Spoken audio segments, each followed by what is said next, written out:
Kali ini saya terjun langsung terbaik ternyata.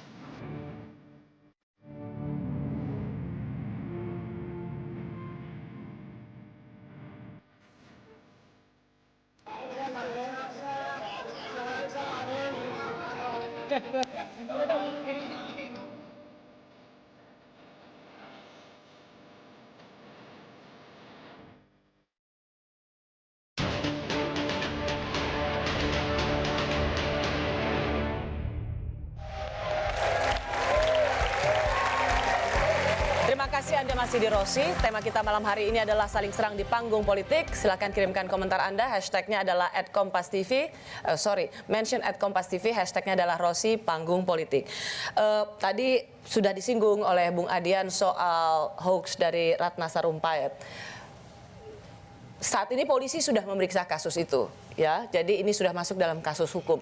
Mengapa ini masih ditarik-tarik soal mengapa Anda melihat ini juga bagian dari kebohongan pihak Pak Prabowo? Padahal Ratna Sarumpait sendiri mengatakan dialah pembuat hoax yang sebenarnya yang terbesar. Mengapa ini harus masih terbaik, pembuat hoax terbaik? Mengapa masih membawa-bawa tim kelompok Pak Prabowo? Ratna kemungkinan besar berbohong pada Fadlizon. Ratna mungkin berbohong pada Prabowo. Ratna mungkin berbohong pada yang lain-lain. Tapi ketika disampaikan pada publik, yang berbohong pada publik secara logika bukan Ratnanya, tapi Prabowo ketika konferensi pers, Fadlizon ketika bicara pada media. Kenapa jadi salah mereka? Karena mereka berbicara pada media. Ratna dalam kapasitasnya dia berbohong pada Prabowo mungkin. Berbohong pada Fadlizon. Ketika Fadlizon berbicara pada media, berbicara pada publik, maka yang berbohong pada publik adalah Fadlizon, Prabowo dan sebagainya. Logikanya seperti itu. Nalarnya itu pertama. Nah terus kedua, ada penggunaan jabatan yang digunakan dalam pernyataan-pernyataan untuk membenarkan terjadinya penganiayaan. Saya ini dokter loh, sudah saya pegang, sudah saya raba, sudah segala macam. Saya bisa membedakan. Ternyata bukan. Tapi digunakan jabatan dan ilmu pengetahuan sebagai dokter untuk membenarkan ketidakbenaran itu. Ya, bukankah mereka sudah minta maaf bukan. karena mereka memang telah salah memberikan penilaian? Kan tweetnya juga sudah dihapus. Artinya begini, pertama harusnya sebagai dokter dia dituntut pertanggungjawabannya. Karena dia menyatakan saya dokter loh, saya tahu. Untuk menguatkan pernyataannya dia gunakan jabatannya, dia gunakan latar belakang ilmu pengetahuannya, dia pertaruhkan jabatan dan ilmu pengetahuannya untuk membenarkan ketidakbenaran itu. Mereka ini sudah minta, Pak Prabowo sudah minta maaf dengan harus ada timnya, sanksi yang paling lain juga tidak. sudah minta maaf. Mereka harus dikenain sanksi juga. Paling tidak dari ID dong. Sehingga dokter-dokter lain tidak menggunakan jabatan dan kewenangannya untuk melegitimasikan hal-hal yang tidak benar. Ini maksud Anda putrinya Pak Amin Rais kan, yang dokter? Yang ngomong itu siapa sih? Putrinya Amin Rais. Masa Anda tahu? Oh iya, ya berarti benar gitu loh, nggak apa-apa. Yang penting namanya tidak keluar dari mulut saya kan itu. Kan saya politisi Mbak. Oh. Nah. Udah berubah tuh. Intinya Anda ingin itu mengatakan ladang perjuangan baru. Iya, baca bukunya selesaikan. Siap. Bung Adian, oke, kita terima pesannya. Anda pelaku atau bagian dari korban? Jadi mungkin kalau saya melihat kelebihan Pak Prabowo dalam konteks ini adalah, jadi the most essential quality of leadership is empati ya. Kita semua memahami bahwa Pak Prabowo itu memberikan empatinya. Itulah esensi sebuah kepemimpinan saya rasa. Itu pertama. Lalu kedua, saya pikir ini sangat tidak konstruktif, tidak produktif untuk diskusi masyarakat ya. Hoax kita bahas, tunggu, saya lanjut. Hoax ini bahas berminggu-minggu. Saya kan lebih senang kalau misalnya kita bisa membahas diskusi, gagasan, pemikiran, itu tentunya akan lebih baik untuk bangsa kita ke depan. Dan yang ketiga, saya merasakan ya, semakin proses ini dilanjutkan, masyarakat kita sudah sangat cerdas ya. Mereka tentu akan bisa menilai siapa yang menjadi korban, dan semakin kami ditekan, kami semakin membara. Terima kasih. Rosi. Mungkin Rosi, saya bisa tambahkan Ada Rosi ya. satu hal ya, ini menyangkut tadi. Kalau soal Ratna Sarumpait ya, itu sudah ada polisi tanganin hukum kalau dia salah seberat-beratnya. Itu menjadi kejahatan demokrasi gitu. Nggak bisa ditolerir lah. Yang seperti begitu bohong-bohong hoax itu. Undang-undang pun mengaturnya. Tapi kalau diomongkan ya, kita bicarakan yang substansial terkait dengan rekrutmen pemimpin nasional. Maka pernyataan seorang calon presiden yang bilang saya gerasa gerusu untuk memberikan satu statement politik atau satu rilis ya satu konferensi pers tanpa cross check, tanpa penelitian yang lebih mendalam, ya, tanpa mencari landasan dan dasar-dasar, ini leadership yang dipertanyakan. Berbahaya sekali seorang mencerminkan empati. Tadi Bung Gamal sudah bisa di mengatakan sisi yang satu mengatakan itu empati, tapi kita sekarang bukan ngomong empati, ngomong leadership untuk pemimpin nasional. Dari sisi leadership, kualitinya sangat dipertanyakan. Yang kedua apa? Management skill.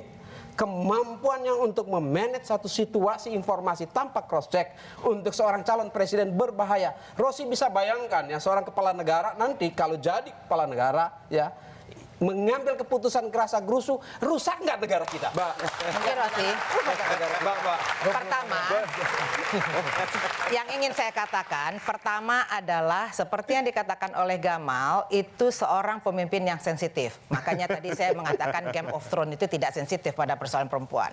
Sehingga Pak Prabowo 3 kali mengatakan, apakah Anda sudah ambil visum? Ditanyakan kembali, apakah sudah mengambil visum? Itu 3 kali. Kemudian lapor polisi, 3 kali. Lapor polisi, lapor polisi. Artinya beliau sudah melakukan apa yang semestinya beliau lakukan. Itu pertama yang ingin saya katakan.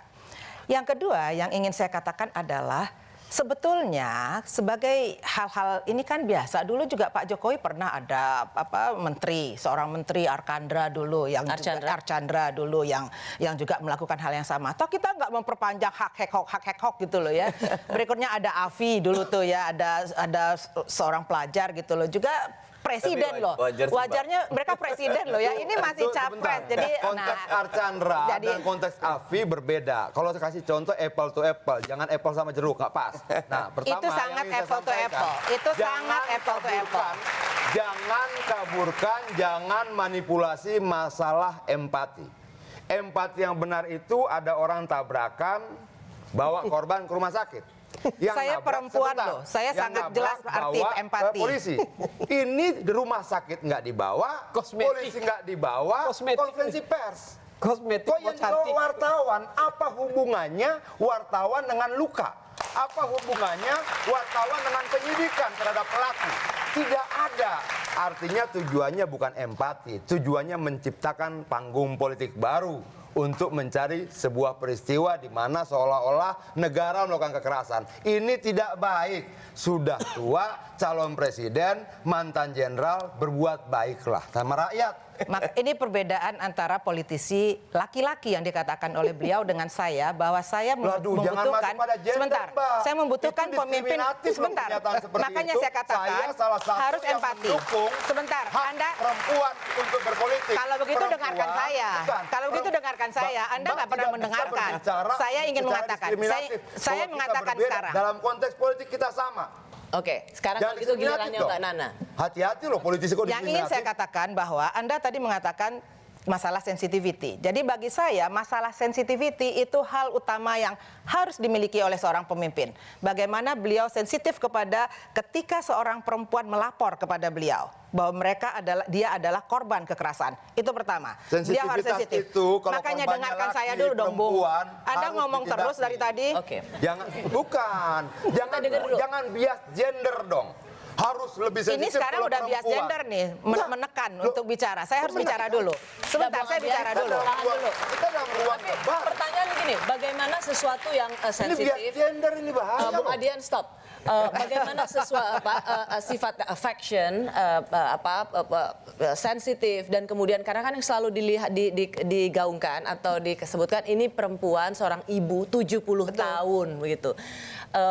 Bagaimana sesuatu yang dengan gesture yang baik sebenarnya, tapi kan itu juga seperti tadi bisa dianggap kelemahan sebagai gerasa gerusu, tidak cross check, dan ada pesan yang lebih luas lagi. Gerasa gerusunya, wah ini momen yang baik untuk menyerang pemerintah, menciptakan distrust atau kecemasan yang luar biasa, kan akhirnya itu yang tercermin, Bung Mardhani. Ya, kasus Ratna Sarumpait menurut saya ini pelajaran buat kita bersama ya.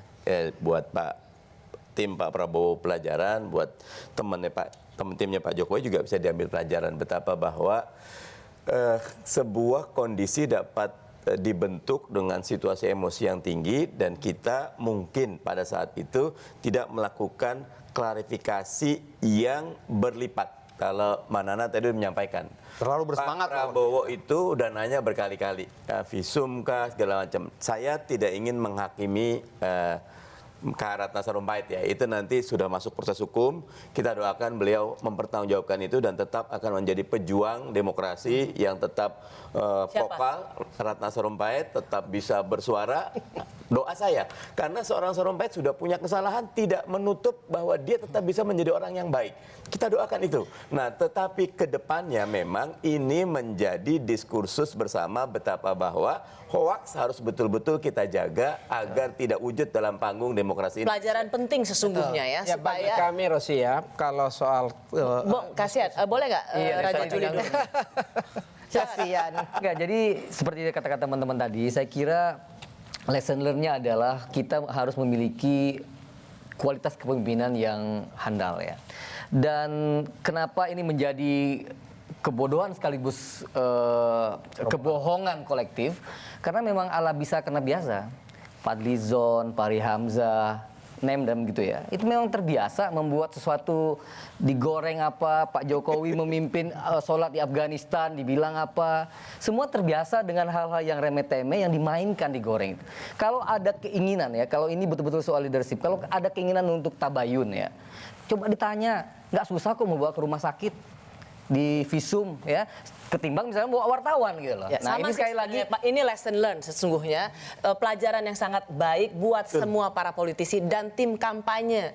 Jadi kalau ada sesuatu yang rasanya wah ini besar, ini bisa menggoncangkan, jangan terlalu cepat percaya dan menganggap ini bisa jadi peluru politik. Ya, gerak Karena jangan-jangan itu malah berbalik arah dan menjadi gol bunuh diri. Kami kembali sesaat lagi.